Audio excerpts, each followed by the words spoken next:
온 세상에 페미를 묻히자. 네, 구독자에게 100% 묻어가는 방송. 안녕하세요. 페미문다입니다. 반갑습니다. 안녕하세요. 저는 언론개혁 10년대 권수택입니다. 네, 안녕하세요. 서점 FM 장수장입니다. 반갑습니다. 네, 저희 이제 디지털 성범죄와 싸우는 여성들 네 하고 있죠. 네 번째 에피소드를 오늘 진행하려고 하고요. 네. 또 새로운 게스트분들 모셔서 이제 저렇게 기쁜 마음으로 소개를 드릴 수 있게 되었다. 네, 그러면 먼저 인사를 드려볼까요? 네. 일단 먼저 두 분 저희는 각자 소개를 하고 있어가지고 알겠습니다. 네. 각자 소개해 주시면 좋을 것 같아요. 민주님 먼저. 먼저. 제가 먼저. 가위바위보. 네, 안녕하세요. 저는 추적단 불꽃 불 활동을 했었고, 이제 이전에 민주당 비대위원장으로도 좀 알고 계신 분들이 있는데, 박지연이라고 합니다. 반갑습니다. 안녕하세요. 저는 이제 온라인 공간에서 주로 일어났던 이제 페미니스트에 대한 공격, 소비자 운동의 형식을 띈 공격에 대해서 연구를 한 책인 페미사냥이라는 책을 썼던 이민주라고 합니다. 반갑습니다. 네, 반갑습니다. 또 저희 또 모시기 힘든 분들 또 모셔가지고 그렇죠. 네, 오늘 또 기대를 하면서 두 분과 함께 이야기 나눠볼게요. 네, 저희 이제 좀 뭐랄까요, 이제 한 3번 정도 녹화를 했는데 어떠셨어요, 선생님 그동안? 그동안 이런 질문이 없었는데 이번에 들어가는 건가요? 갑자기 한번 물어보고 싶어서 어떤지. 네. 재밌게 잘 진행이 됐던 것 같아요. 제가 어쨌든 처음 시작할 때 계속 생각했던, 얘기했던 건데, 한국 사회가 N번방 중심으로 많이 디지털 성범죄나 이런 것들이 좀 기준화되고 있다는 생각이 드는데, 그런 이야기를 충분히 할 수 있는 공간이 페미묻다였던 것 같아요. 그래서 추적했던 기자들도 그런 이야기를 해주고, 그때 같이 싸웠던 뭐 한사성이나 이런 활동가들도 같이 와서 얘기를 해주고, 그리고 그때 당시 정치 영역에서는 어떤 일들이 있었는지, 그리고 그 기술자들에 대한 이야기는 어떤 이야기들이 있었는지, 그런 이야기들을 좀 종합적으로 할 수 있었던 그런 기획이지 않았나. 그리고 오늘도 그래서 기대를 하게 되는 것 같습니다. 네, 오늘은 좀 더 사실 아직은 좀 만들어지지 않은 이야기일지라도 좀 같이 이야기 좀 나눠봤으면 좋겠다라는 의미에서 좀 두 분을 모셨고, 두 분 혹시 페미문다는 좀 알고 계셨나요? 그럼요. 알고 있었습니다. 알고 계셨나요? 네. 저희 다띠어 러닝 프로를 통해서 아주 초반부터 구독자 100명이 되기 전부터 이제 저도 구독자였기 때문에 열심히 아주 촬영하시고 영상 올리시는 거 잘 보고 있습니다. 네. 저도 이제 다른 페미니스트 선생님들이 추천을 하셔가지고 알게 되기도 했었고, 또 이제 저는 또 여성단체에서 활동을 하고 있는데, 이제 다른 미디어 관련한 페미니스트들은 뭐 하시나? 약간 이런 궁금증을 가지고 여러 이제 콘텐츠들을 보면서도 이제 내용이 너무 좋다 이러면서 중간중간 클립들을 보기도 했었고요. 사실 그 제목이 페미 묻다잖아요. 페미를, 그리고 온 세상에 페미를 묻히다가 메인 카피이신 거잖아요. 근데 저는 이제 또 연구한 주제 자체가 그 페미 묻었다라고 하는 이제 콘텐츠 창작자들을 이제 몰려가서 공격하는 방식의 그런 이제 괴롭힘 을 연구를 했었기 때문에 이 페미 묻다라는 말이 얼마나 무게가 또 있는 말인지를 알고 있기도 해서 되게 인상 깊게 생각하기도 했던 것 같아요. 네, 저희 페미문다 이름을 지으신 잘 지었네요. 또 비밀부여를 해주시니까 되게 잘 지었다는 생각이. 네, 제가 저희 SNS에 올릴 때도 페미문다 너무 좋다는 그런 반응을 되게 많이 주세요. 그래서 잘 지은 이름이다라는 생각을 또 해보고, 이렇게 두 분 또 모시게 돼서 너무 좋습니다. 네. 사실 저희가 디지털 공간에서 일어나는 일들을 계속 다룰 수밖에 없고, 디지털 성범죄 자체가 주제지만, 어쨌든 두 분도 계속 좀 각자 해오셨던 활동들이 그런 것과 또 떼어서 또 생각할 수 없는 부분들이 있어서 좀 각자 하셨던 활동 이런 거 좀 소개 아시는 분들도 있겠지만 또 모르시는 분들도 계실 거기 때문에 좀 소개 부탁드립니다. 저는 2019년에 N번방 사건을 이제 추적단 불꽃으로 활동하면서 그 당시는 이제 활동이라기보단 학생으로서 발견을 했었고요. 그 N번방을 이제 실제로 접한 순간 이후부터 경찰에 신고하고 그 이후부터 한 3년가량 경찰과 공조하고 수사에 협조하고 하면서 가해자를 잡거나 혹은 이제 피해자를 지원하고 연대하는 활동을 한다거나 그리고 법무부의 이제 디지털 성범죄 등 대응 TF의 이제 위원으로서 이 디지털 성범죄를 좀 막기 위한 재발을 방지하기 위한 법안들을 만드는데도 네, 좀 노력을 했었고요. 그 외에 이 추적기의 책도 쓰고 관련한 여러 이제 언론 방송 인터뷰에도 이제 거의 이제 한 300번 이상은 나가지 않았을까라는 생각이 들 정도로 그 정도로 이제 좀 활동을 해 오다가 내가 무엇을 조금 더 해야만, 그러니까 세상은 조금씩 바뀌고 있고 법안도 제정이 되고 양형 기준도 설정이 되었는데 그래도 피해자들의 피해는 계속해서 불어나니까 무엇을 더 해야 할까 고민 끝에 이제 정치의 영역에 오게 된 것이 지금의 저희고요. 네. 이제 앞으로는 어떤 식으로 활동을 하고 고민을 하고 해야 이 디지털 성범죄를 뿌리 뽑아낼 수 있을까에 대한 고민은 여전히 계속되고 있습니다. 네. 이민준. 네, 저는 이제 제가 연구한 주제를 이야기하자면 크게 두 축일 것 같아요. 문화 소비 시장에서 소비자 운동의 방식으로 소비자 운동의 외형을 하고 일어난 그리고 온라인 커뮤니티라는 공간에서 모이고 거기에서 다양한 역동들로 인해서 발생한 그 두 가지 축이 맞물리면서 일어난 문화 시장의 창작자에 대한 이제 페미니스트라는 낙인 찍기와 이제 페미니스트가 낙인이 된 과정 자체에 대한 연구에 가까운데요. 페미니스트라는 낙인 찍기와 공격 그리고 이제 그것을 기업에다가 이제 밥줄을 끊겠다. 너희를 해고시켜라. 페미니스트를 해고시켜라라고 소비자로서 요구하는 방식. 그런 방식의 움직임이 어떻게 만들어졌는가를 저는 연구를 했습니다. 그래서 사실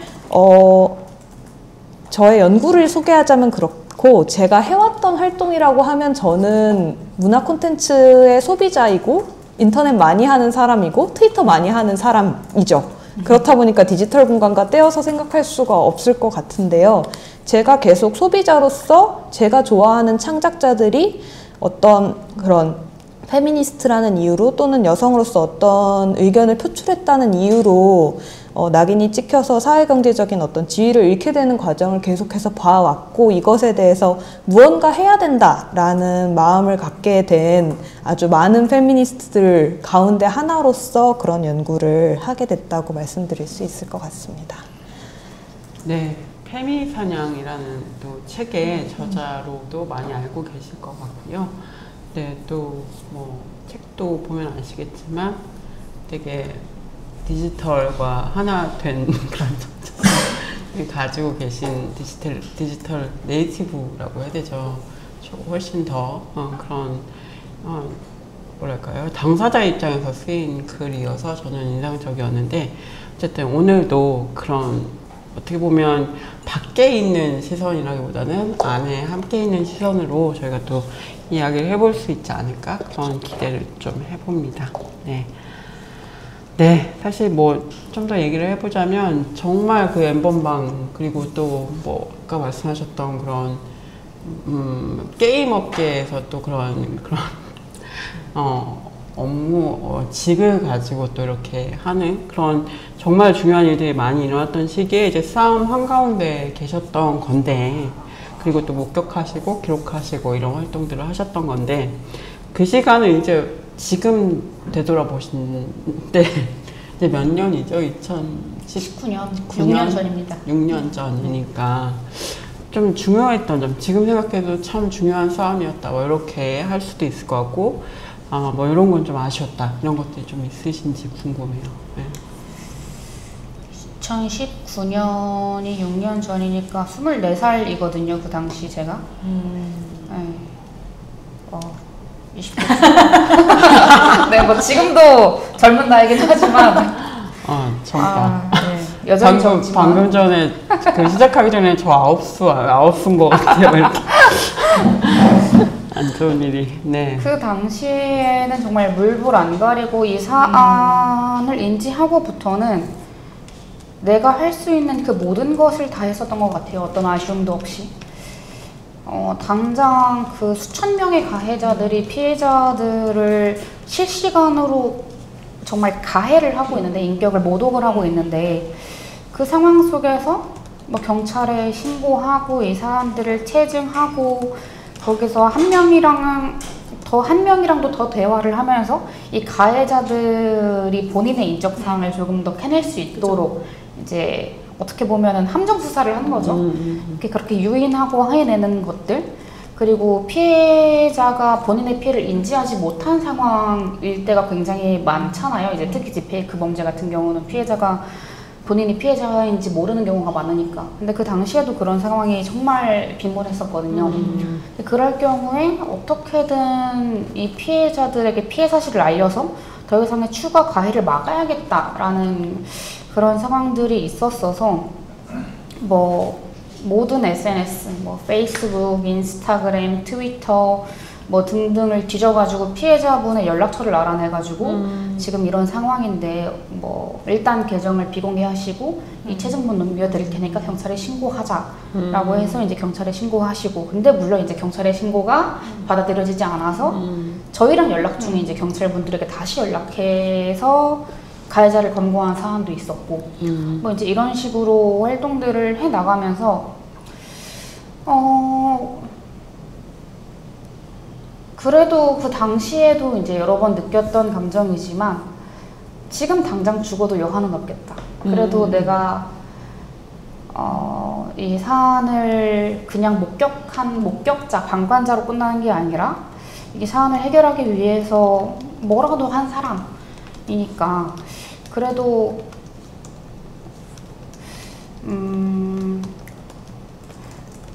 내가 이 세상에 도움이 되는 사람이다 라는 생각을 그 당시에는 조금 많이 이제 했었던 것 같은데, 근데 그럼에도 이제 한 6년 정도의 시간을 되돌아봤을 때 그렇게 막 내가 옳다고 생각했던 것들을 주장하는 것이 이제 그 활동가의 영역이었다라고 한다면, 정치라고 하는 영역에 와서는 내가 그냥 옳다고 생각하는 것을 옳다고 생각해서 주장하는 것이 끝나는 게 아니더라고요. 타협해야 하고 조정해야 하고 이렇게 대화를 멈추지 않아야 하고, 그런 과정들 속에서 내가 조금 더 영민하게 그 당시의 상황들을 대처했었더라면, 혹은 이 디지털 공간에서 일어나고 있는 정말 수많은 사안들에 대해서 내 분노와 그런 증오의 감정이 이들을 이제 잡게끔 하고 더 열심히 활동하게끔 한 것도 많지만, 그 과정 속에서 깎여버린 그런 마음들이 있기 때문에 그리고 그 과정 속에서 또 좌절을 했었던 경험도 있기 때문에, 만약에 나에게 다시 그 6년 전으로 돌아갈 수 있는 기회가 주어진다면 조금 더 영민하게 상황을 대처하는 방안들, 그리고 무작정하기보다는 조금 더, 글쎄요, 가능할지 모르겠지만 조금 더 똑똑하게 대처할 수 있지 않았을까? 뭐 여러 가지 상황들 속에서 그런 생각들이 드는 것 같아요. 디지털 공간 내에 있는 그런 사안들, 디지털 공간이라는 곳에서 벌어지고 있는 정말 수많은 범죄들이 N번방 방지법, N번방이라는 것을 통해서 N번방 방지법이라는 것이 생겨났지만, 그 법안이 사실 포괄할 수 있는 그런 내용은 너무 작기 때문에 그것보다는 조금 더 큰 틀의 디지털 공간의 안전을 정비할 수 있는 보다 큰 담론의 기틀을 잡을 수 있는 이야기들을 더 많이 던졌으면 어땠을까 하는 생각들도 드는 것 같아요. 근데 처음에 시작하셨을 때, 그 추석장 들고 시작했을 때, 지금은 이제 너무 유명한 곳이 됐지만 처음 시작은 모르는 근데 접근했을 때, 그러니까 네. 당신이 이런 피해를 입고 있습니다 지금, 그런 걸 얘기했을 때 선뜻 믿던가요? 그런 부분들에 대해서? 지금은 너무 유명한 추억단 불꽃이지만 그 당시에는 이상한 누구지? 사람이 이상한 사람이 사람 나에게 누구야? 뭐 이상한 걸 보내고 이렇게 반응했을 수도 있을 것 같아요. 피해자분들이요? 네. 피해자분들 중에는 그런 분들이 훨씬 많았죠. 차단당하기도 했었고 뭐 당신이 뭔데 그러느냐라고 하기도 했었고 근데 사실 너무 수상하잖아요. 그래서 네. 그 추적단 불꽃을 네. 사칭해가지고 피해자들한테 접근하는 맞 그 실제 있었어요. 모방 범죄도 이제 생겨났었던 것처럼 그래서 이게 좋은 방법은 아니지만 제 SNS를 캡처해서 나는 안전한 사람이다라는 것을 보이기 위해서 제 사진을 먼저 보내드리기도 하고 네, 물론 이제 그럼에도 불편해 하실 수 있으니까 당연히 너무나 그쵸. 당신이 갑자기 모르는 사람이 당신이 피해자가 되셨습니다. 당신이 그렇게 얘기하는데 얼마나 기분이 당혹스러우시겠어요.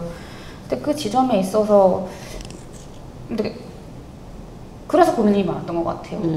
이거를 피해자분에게 알려드려도 잡을 수 있는 확률이 정말 낮은데 이걸 알려드리는 게 맞나? 그래서 안 알려드린 경우도 많은데 근데 상황이 너무너무 심각하거나 이거는 가해자를 그래도 좀 잡을 수 있을 것 같은데 특정이 될 만한 것 같은데 라는 분들만 알려드린 거거든요.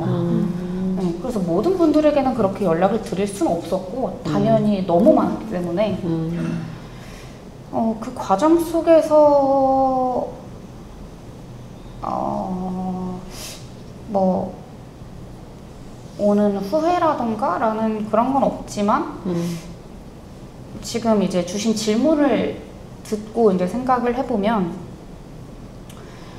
참 당황스러우셨겠다. 참 당황스러우셨겠다라는 생각이 다시 한번 들긴 해요. 맞아요. 네. 당황스러운 일이에요. 그냥 너무. 그쵸. 맞아요. 이 모든 게 지금. 그쵸. 그쵸.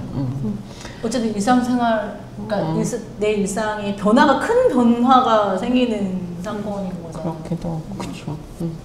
갑자기 피해자가 되는 그런 일이 더구나 일어나는 거니까, 그쵸. 어쨌든 그런 사실은 6년밖에 안 됐나 싶기도 하고 6년이나 됐나 싶기도 하고 그런 것 같습니다. 네. 그러게요. 시간이 참. 네. 그 이민주님은 좀 어떠세요? 그때. 저는 이제 제가 바라본 사건들 이제 그러니까 저는 페미 사냥 또는 메갈 사냥이라고 지칭을 했고 이제 많은 분들은 페미니즘 사상 검증이라고 알고 계시는 그 종류의 사건들이 이 첫 사례가 나타난 건 2016년이죠. 2016년 7월에 일어났던 넥슨 성우 교체 사건을 최초로 볼 수가 있는데 그로부터 이제 생각하면은 정말 10여 년이 지난 상황이고 저는 이게 굉장히 이제 페미니즘에 대한 어떤 반격이라는 관점에서 이 사건들을 봐왔는데 그래서 계속해서 심상치가 않다라는 것이 저의 감상이었거든요. 처음부터 계속 보아올 때까지. 그런데 좀 안타까운 일이지만 이게 사실 디지털 콘텐츠 업계 그 중에서도 굉장히 어떤 협소하고 굉장히 매니악한 영역이라고 여겨지는 특정 서브컬처 영역에서 계속 반복되어 왔던 문제였던 거예요. 그리고 어떤 반페미니스트 남성 소비자층이 굉장한 어떤 주도권을 가질 수 있었던 특정한 시장에서 일어난 일이었던 거죠. 그런 특수성이 있는 사건들이었는데 하지만 그럼에도 저는 심상치 않다고 생각했던 게 그들이 계속해서 인터넷상에서 남성들에게 반페미니스트 남성들에게 확산력을 가지는 담론들을 만들고 있었기 때문에 굉장한 대안사실, 역사라는 것을 그들이 만들어내고 있다는 점에서 굉장히 위험하다고 보았던 것 같아요. 이제 초기 사건들이 발생할 2018년 정도까지 게임업계 안에서 특히나 이렇게 그런 사건들이 반복되고 있을 당시에 이제 많은 이제 페미니스트들 이제 이런 서브컬처 영역에 대해서 잘 이제 관심이 없으시거나 잘 모르시는 페미니스트들 그리고 또 이제 많은 연구자 선생님들 같은 경우에는 그런 영역에 접근하기가 어려운 이제 애초에 그런 종류의 팬덤은 어떤 종류의 지식과 그 안에서 계속 살고 있었어야만 접근 가능한 영역들이 있었단 말이죠. 이제 그런 것에 접근하기 어려웠던 이제 많은 이제 페미니스트 선생님들께서는 이건 너무 국지적인 곳에서 일어난 일이 아닌가. 그렇다면 거기서 뭔가 이렇게 해결할 수 있는 방법이 있을 것 같은데 이게 그렇게까지 페미니즘에 대한 엄청난 백래시로서 바라볼 일일까를 약간은 의심하고 계셨던 것 같기도 해요. 그래서 저는 거기서 약간 좀 그렇지가 않고 이들이 뭔가를 하고 있어요. 정말이에요. 약간 이런 약간 카산드라의 기분으로 설득을 해야만 했던? 그래서, 그리고 저는 어쨌든 당사자가 아니었기 때문에 저는 싸움에서의 그 어떤 적극적인 활동가는 아니었었기 때문에 목격하면서 계속해서 무력하게 좀 기록하고 이 일이 계속 반복되고 있고 이것은 필연적으로 그 온라인상에서 특정한 담론, 그러니까 페미니스트는 사회적으로 용납될 수가 없는 이제 일자리가 잘려야 될 사유라는 그 대한 사실이 계속해서 부풀려지고 만들어지고 있는 것이 보이고 있는데 그것을 막을 수가 없는 어떤 무력감 같은 것이 굉장히 있었던 것 같아서 그 시간들을 뭔가 돌이켜보면은 빨리 이거를 기록해서 누군가를 설득할 만한 자료로 만들어야 해 라는 절박함이 되게 컸다는 생각이 들어요. 그래서 근데 이제 모두가 그 사건이 위험하다라는 걸 알게 된 사건이 제가 연구를 진행하던 도중에 일어났던 것이 바로 이제 GS25 집계선 사건이죠. 그때 이제 완전히 서브컬처 영역 바깥에 일반 기업이라고 불리는 곳에서 그런 사건이 일어나면서 이런 일들이 일어나고 있었고 반복되고 있어 왔네라는 것을 사람들이 어렴풋이 깨달았을 때쯤에는 이미 조금 늦어버린 상황이 있었던 것인데 거기서 이렇게 하지 못해 아쉬웠다라는 점이 있다면 제가 어떻게 뭔가를 할 수 있었던 상황은 아니었지만 저는 이제 목격자로서 연구자로서이기 때문에 그때 그것을 정치의 영역으로 끌어올려서 아주 적극적으로 움직였던 이준석이라는 정치인을 어떻게 하지 못한 것.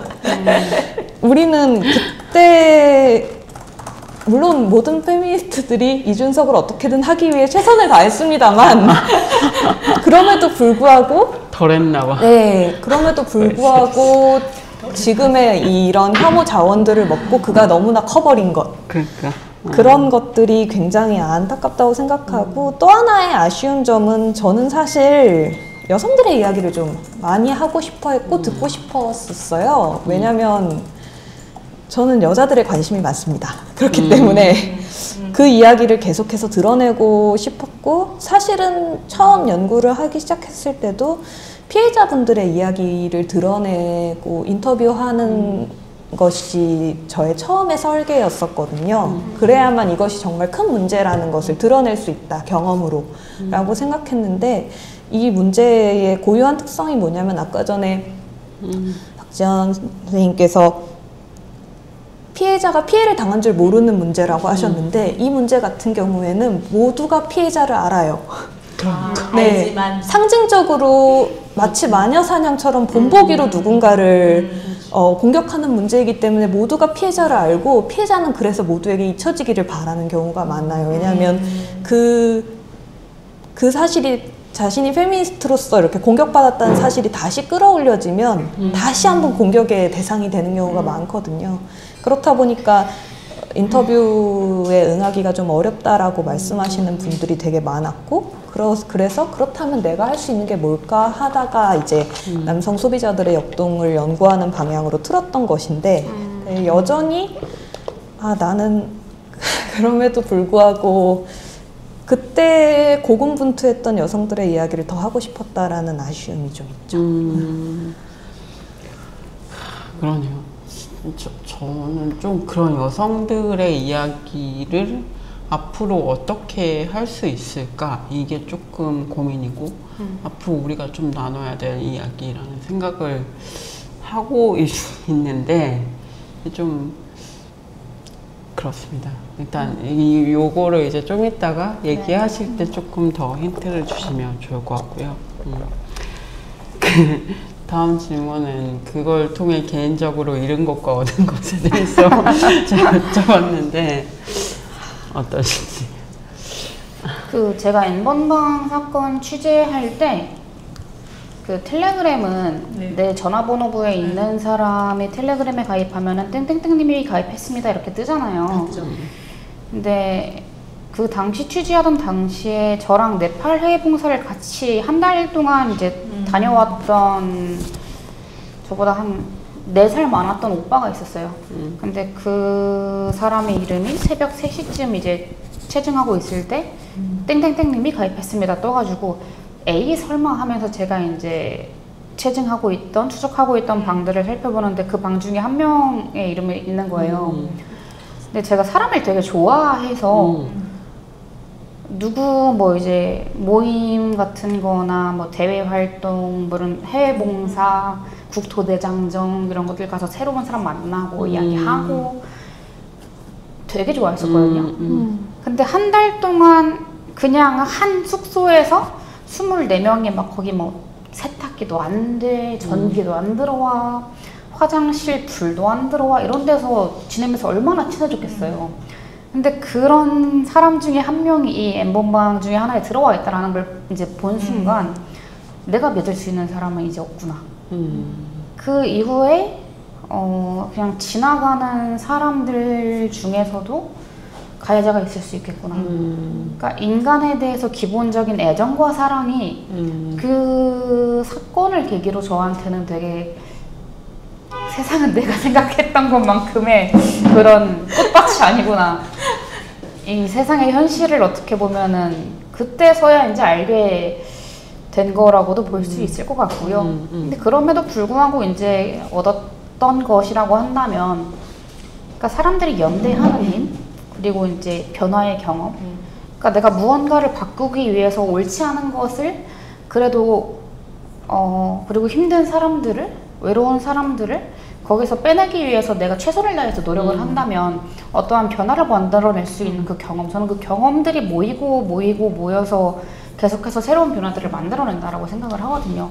그런 연대, 변화의 경험들이 결국에는 우리가 이 일을 계속하게 만드는 원동력이기도 하고 이제 그 부분에 있어서 얻은 것이라고 이제 설명을 드릴 수 있겠지만 근데 이 연대와 이 변화를 그리고 이 희망을 좀 더 자주 맛보고 싶은데 좌절과 이 절망을 우리는 더 많이 이제 경험을 하는 게 슬프죠. 하지만 뭐 그럼에도 이 희망이 있으니까 계속해서 나아가야죠. 네, 나아가죠. 민주님은 어떠신가요? 저는 많은 것을 잃었죠. 잃은 것부터 정말 이야기를 하자면 사실 이제 이런 식의 페미니스트라고 누군가를 특정해서 집단으로 공격하고 그리고 특히나 그가 이제 무슨 일을 하는지 공개된 사람이라면 그의 일자리를 잃게 하는 방식의 어떤 행동주의가 완전히 양식화된 다음에는 이제 여성들이 점점 더 자신이 페미니스트라는 표식이 무엇이 됐든 근데 사실 이렇게까지 뭔가 낙인화가 심각해진 상황에서는 어떤 표식도 그저 여성이라는 사실 그 자체만으로도 공격의 대상이 될 수 있음에도 불구하고 그럼에도 불구하고 빌미 잡힐 수 있는 모든 것들을 이렇게 전부 숨기고 있는 숨길 수밖에 없는 상황이 되어버렸잖아요. 근데 저는 이제 소위 페미니즘 리부트라고 불린 시기를 이제 거쳐오면서 여성들이 나는 페미니스트입니다라고 말하고 그리고 어떤 페미니스트라는 상징들 예를 들어 티셔츠, 예를 들어 배지 또는 이제 계정에 달려있는 어떤 뭐 이모티콘 이런 것들로 스스로를 막 드러내면서 서로 너도? 나도? 이러면서 서로 연결되었을 때 그 고향감 같은 것들을 기억하고 있거든요. 근데 이제 그런 종류의 고향감을 느낄 수 있는 사람은 아무도 없게 됐죠. 왜냐하면 그런 식으로 연결은 될 수 있어요. 지금도 힘내서 연결될 수 있고 연대할 수 있지만 그럼에도 불구하고 이러한 백래시가 일어났던 전과는 다르다는 거죠. 그래서 그때의 정말 어떤 처음 겪었던 고향감 같은 것들을 많은 여성들이, 많은 페미니스트들이, 그리고 저도 잃어버리지 않았나 라는 생각이 들고, 얻은 것은 어쨌든 계속해서 이제 목격하고 기록을 하면서 대체 이게 무슨 일이야 라고 이제 표면으로 드러난 사건들을 보고서야 겨우 말하게 된 사람들한테 사실은요 하고 이렇게 쫙 펼쳐서 보여줄 수 있는 무언가가 내 손 안에 조금은 잡혔다라는 것이, 그래서 저는 사실 누군가를 만나거나 누군가 앞에서 얘기하거나 이런 것을 정말 어려워하는 사람이기는 해요. 뭔가 연결되거나. 그래서 적극적인 행동에 이렇게 개인으로서 나서는 것을 힘들어하는데, 그럴 수 있는 역량을 가진 누군가가 내 데이터를 활용할 수 있다면 좋겠다라고 생각하고, 그럴 수 있도록 계속해서 뭔가를 쌓아가고 있다는 감각을 그나마 얻은 것이 아닌가라고 생각하기는 합니다. 네, 민주님은 페미니스트 연구 웹진 포워드에서도 계속 활동을 하고 계신 거죠. 네. 네. 그래서 여기서도 계속 연구 활동들을 저희가 볼 수 있고, 또 그런 활동, 아까 얘기하셨던 민우회 활동도 하시고 계시고, 그런데 아까 좀 민주님 얘기하셨던 것 중에 왜 조금 페미니스트의 어떤 선배 그룹이라고 할 수 있는 사람들이 그 디지털에서 일어나는 일들에 대해서 약간 그렇게 큰일이야? 이렇게 하는 그런 분위기가 있었다고 하셨는데, 지금은 조금 바뀌었다고 생각을 하시나요? 어떠신가요? 그때도 그것이 사소한 일이라고 생각하신 분은 아무도 없었던 것 같아요. 그런데 거기에 되게 구체적으로 개입할 수 있는 어떤 언어나 코드 같은 것들을 이제 잘 알기가 어려웠던 거죠. 그런 문제가 있었다고 생각하고, 그래서 계속해서 이제 디지털 공간에서의 언어들과 그런 어떤 그런 역동들에 좀 더 익숙한 페미니스트 연구자들이 계속 등장을 해서 그걸 번역하는 작업이 저는 좀 필요하다고 생각을 하긴 해요. 이게 뭔가 문제가 심각한 것 같기는 한데, 어디로 어떻게 접근해야 그들에게 닿아서 그들을 볼 수가 있는 것인지부터가 어려운 사람들이 너무 많단 말이죠, 아직은. 그랬을 때 그것을 계속 그 길을 뚫어놓고 뭔가 그걸 들여다보는 방법을 계속해서 개발하고 번역하는 사람들이 좀 필요하다는 생각이 듭니다. 네, 그런 역할을 또 해주고 계신 거라고 생각을 하고, 그렇죠. 네, 저희가 개인적으로 이런 것과 얻은 것을 말씀드렸다면, 우리가 좀 페미니스트들일 수도 있고 우리 사회가 좀 얻은 것들에 대해서 저는 이런 것보다는 얻은 것을 얘기하는 게 더 좋다는 생각이 들어서 좀 말씀해 주실 수 있을까요? 아무래도 이제 N번방 사건 이후로 디지털 성범죄가 정말 심각한 범죄구나라는 그런 사회적인 인식이 그래도 전반에 생겨났다라는 것, 그리고 디지털 성범죄의 양형 기준이 이전에는 없었는데 그것도 생겼다라는 것, 그리고 이 조주빈이 이전과는 다르게 그래도 굉장히 높은 형량을 받음으로 인해서 정말 이 비슷한 범죄를 저지른 수많은 이 피고 가해자들이 진짜 많아봐야 3년이었거든요. 맞아요. 네, 많아봐야 3년이었는데 이제 그것들을 좀 깰 수 있는, 이 3년을 깰 수 있는 그런 그래도 형량들이 처분이 될 수 있다라는 것. 근데 뭐 최근의 형량들을 봐도 이거는 3년짜리가 아닌데 3년에 나오는 경우들도 많이 있긴 하더라고요. 많이 있지만 그럼에도 불구하고 그런 부분들이 아무래도 우리가 얻은 것이 아닐까. 네. 네. 그래도 비교적 손에 잡히는 정책적 변화가 있는 영역 앞에서 또 이야기를 하려니 굉장히 없어. 얻은 것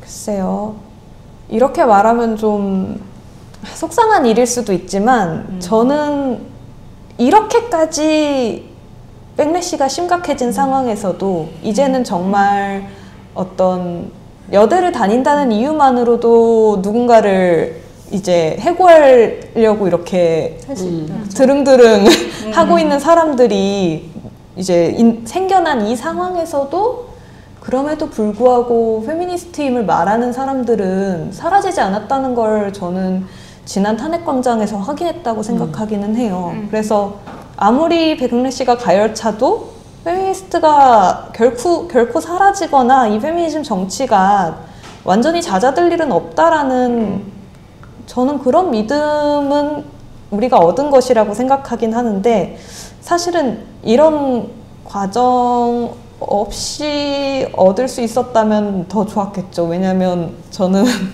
사실 어떤 피해자가 있는 일에 대해서 이야기하는 것이 항상 너무 어렵거든요.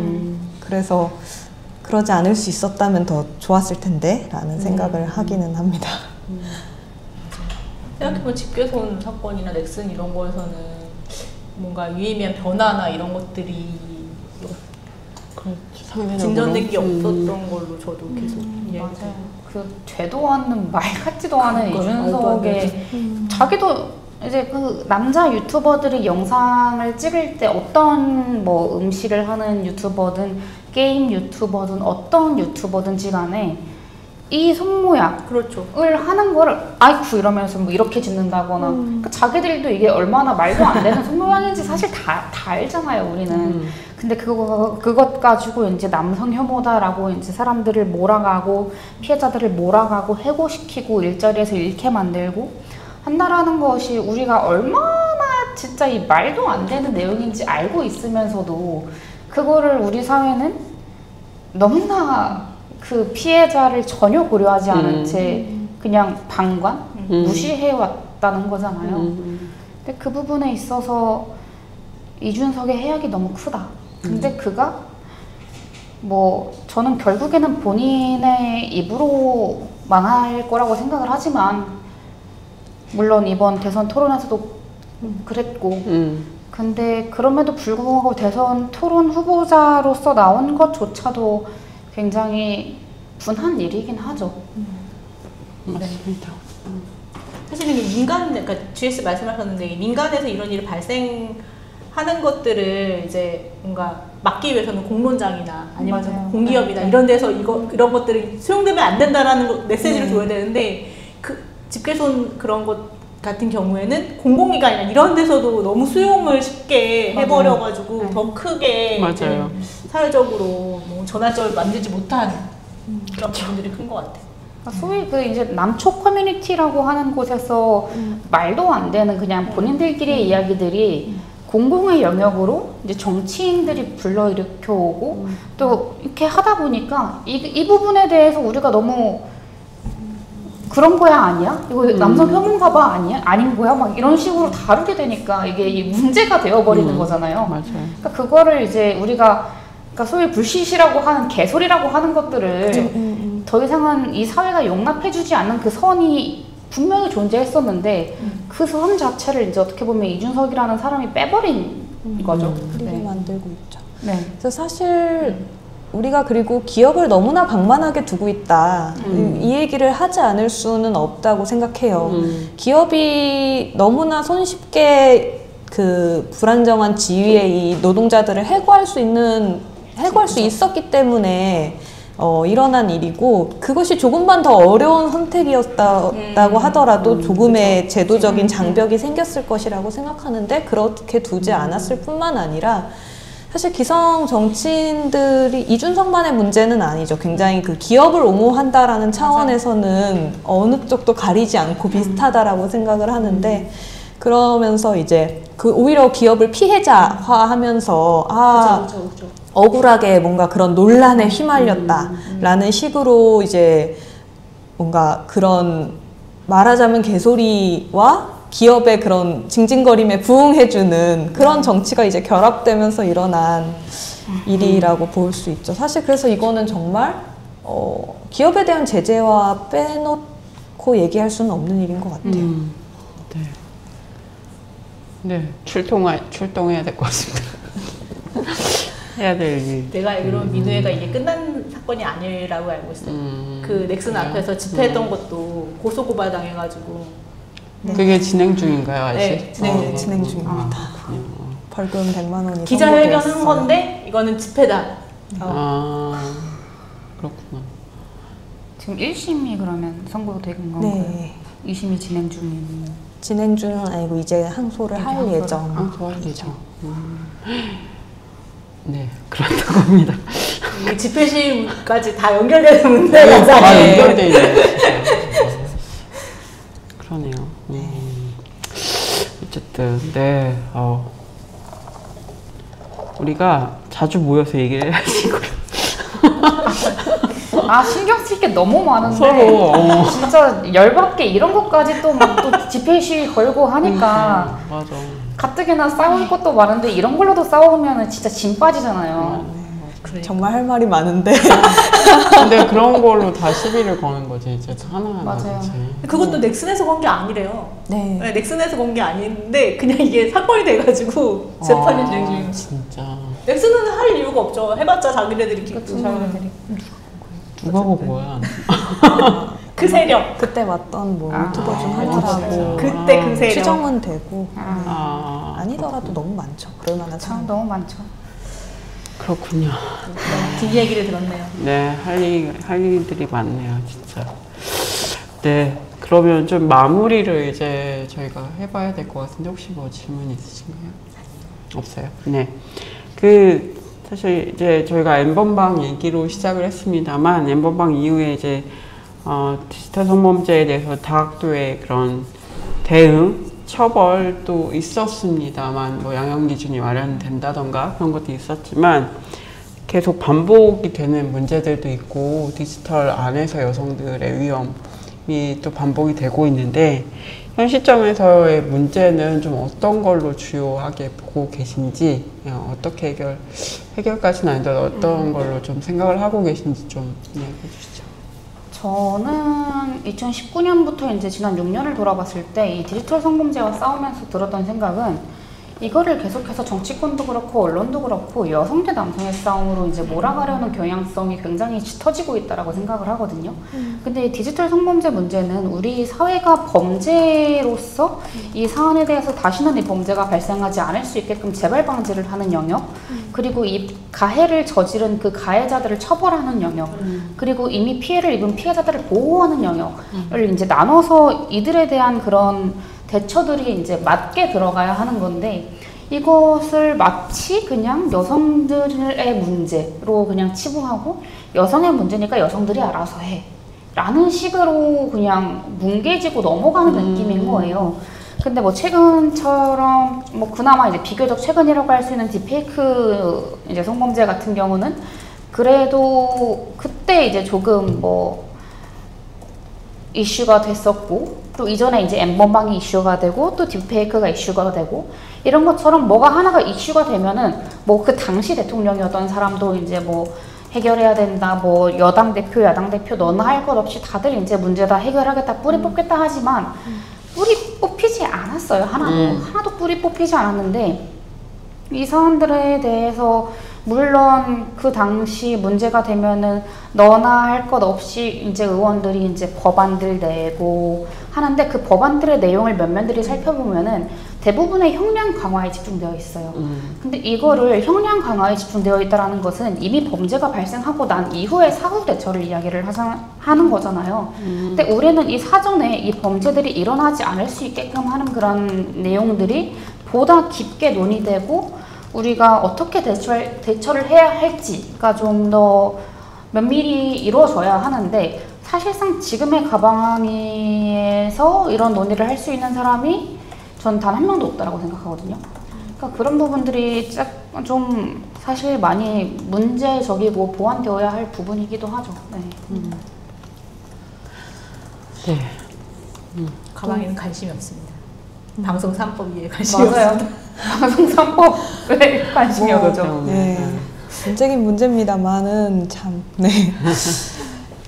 저도 이제 구조적 요인에 대한 어떤 성찰이나 대응이 전혀 이루어지지 않고 있다라는 얘기를 할 수밖에 없을 것 같은데 그 구조적 요인이라는 것 중에서도 저는 이 정말 시장 구조, 경제적인 구조의 문제가 정말 이야기되지 않고 있다는 얘기를 좀 하고 싶고 그런 가운데에 담론적으로는 정말 말씀하신 엄벌주의 그리고 또 이제 저는 여기서 작용하는 게 청소년 보호주의 문제도 굉장히 크다고 생각하거든요. 성엄숙주의 문제도 있을 것이고 근데 사실 이제 딥페이크 성범죄도 소위 N번방 문제 같은 경우에도 아시겠지만은 굉장히 나이대가 어리다는 것, 가해자와 피해자 모두 나이대가 어리다는 것이 굉장히 큰 사회적 관심의 요인이기도 했고 또 어떤 면에서는 이런 식의 엄벌주의와 보호주의 담론이 굉장히 이제 표면 위로 올라와서 그것만 얘기되는 문제를 발생시키기도 했다고 생각을 하는데 사실 청소년이 디지털 성폭력의 피해자와 가해자가 되는 이 청소년의 구조적인 취약성 문제를 얘기하지 않을 수 없다고 저는 생각하거든요. 그랬을 때 여성 청소년의 경우에는 그의 신체와 인격에 대한 그 폭력이 완전히 고가치의 상품이 되고 있는 체제가 이미 존재하고 있는 거죠.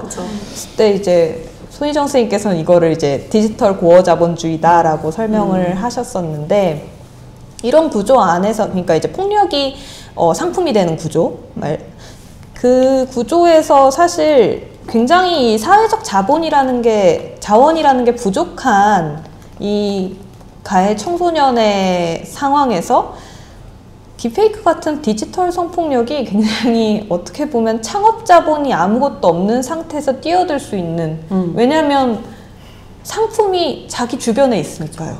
자기 주변에 있는 상품으로 아무런 자본 없이 뛰어들 수 있는 사업이나 다름없이 여겨지고 있는 상황인 거죠. 근데 그랬을 때 여기서 얻는 대가가 실제 돈이기도 하죠. 왜냐하면 그걸 사는 사람이 있으니까.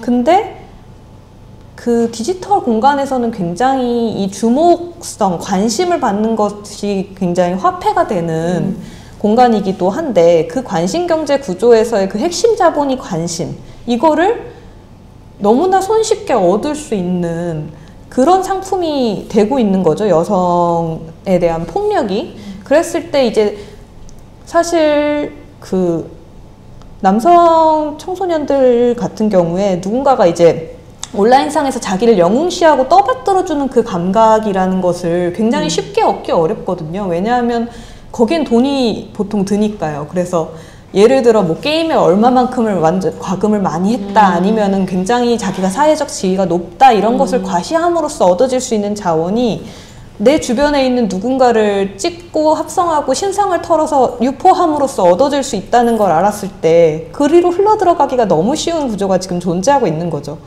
그랬을 때 이때 그 여성의 폭력을 구매하는 사람들 기존의 그 남성 문화라는 얘기와 또 그 촬영물이랑 합성물 같은 것들이 계속해서 교환되어 왔던 사실 그 남초 커뮤니티에서 그 일종의 교환 경제처럼 그런 이제 불법 촬영물이든 더 자극적인 더 이제 구하기 어려운 희소한 그런 이제 소위 그들의 신상 콘텐츠들을 올리고 그럼으로써 뭔가 이제 얻고 마치 증여하고 그런 식의 경제가 돌아간 것은 그냥 남초 커뮤니티의 창립부터의 그냥 그것을 움직이는 구조 그 자체거든요.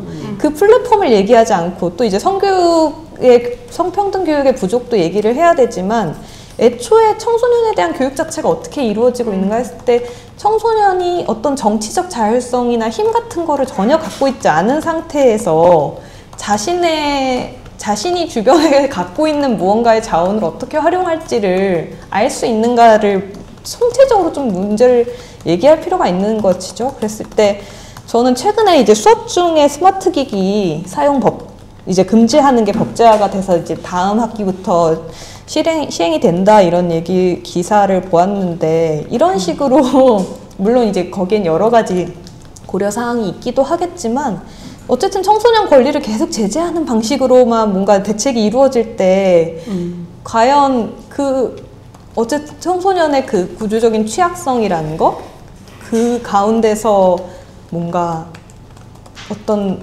도덕률이나 이런 걸 전혀 갖지 못한 채로 그 시장에 던져지는 그 상황이라는 것을 전혀 해결하기는커녕 심화하지 않나 그런 생각을 하면서 그 문제를 조금 이야기를 했으면 좋겠다는 생각이 듭니다.